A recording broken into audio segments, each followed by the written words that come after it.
My name is Daniel. And I want to tell you a story. Not just any story. A story about something small. That changed everything. It started with a watch. A simple, old watch. It belonged to my father. My father was different. He wasn't like the dads in movies. He didn't smile much. He didn't say, "I love you."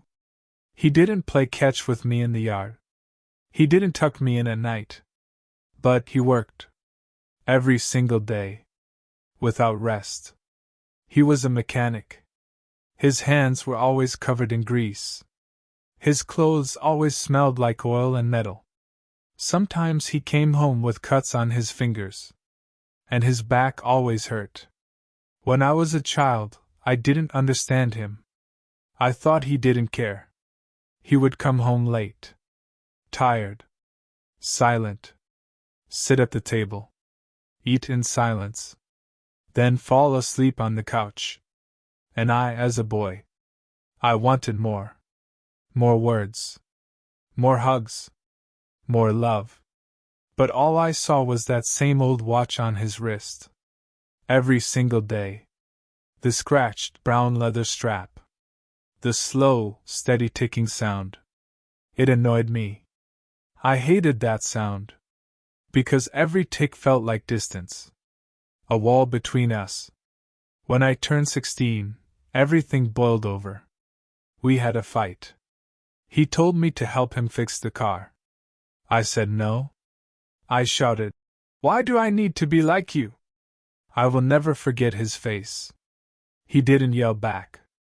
He didn't punish me. He just looked at me. Then he took off his watch and handed it to me. He said quietly, "This is yours now. You'll need it." I rolled my eyes. I didn't want it. I didn't want to become him. I wanted a different life. So I threw it in a drawer. And I left home that same year. Years passed. I went to college. I got a job. I wore a suit. I worked in an office with clean hands. My life looked nothing like his. And I told myself that was success. I rarely called him. Once every few months, maybe. And when I did, the calls were short. "How are you, Dad?" "I'm fine." "Okay. I have to go." He never complained. But his voice grew weaker each time. Still, I told myself he didn't care. So why should I? Then, one day, I got the call. From a nurse.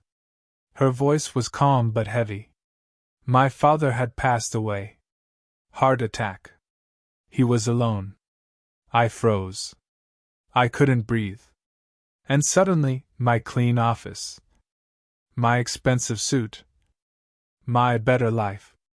None of it mattered. I flew back home. Everything looked the same.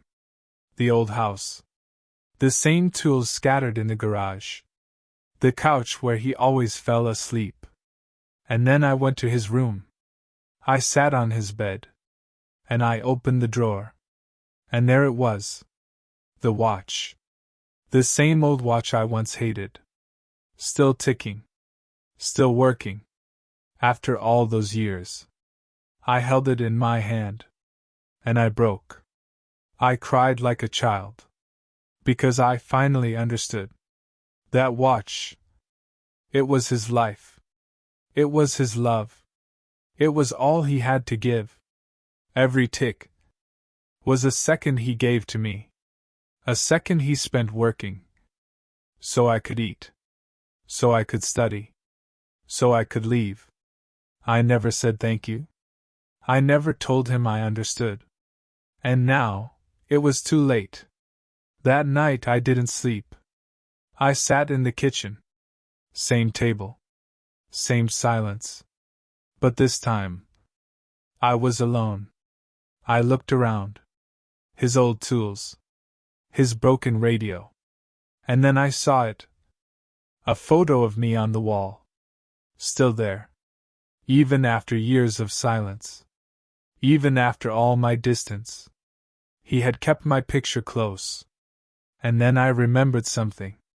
When I was a child, I had once asked him, "Dad, why do you wear that old watch every day?"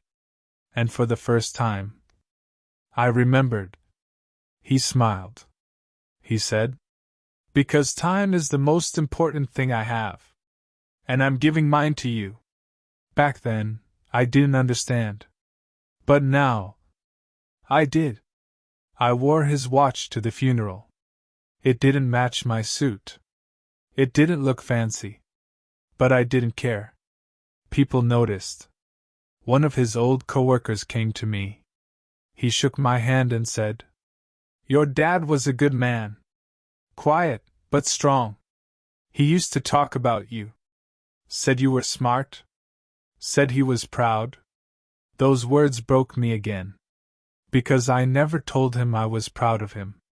I was too busy chasing my own life. Too busy judging him for being silent. After the funeral, I stayed a few more days. I cleaned the house. I went through his things. In the garage, I found a small notebook. His handwriting filled the pages. Messy. Like his hands.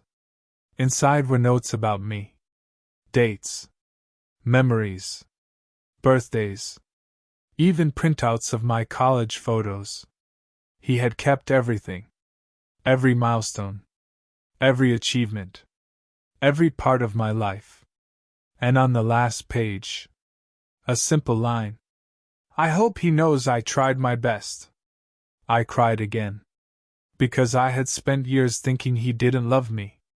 When all along, he gave me everything he had. His time. His strength. His silence. Today, I still wear that watch. It doesn't match my life.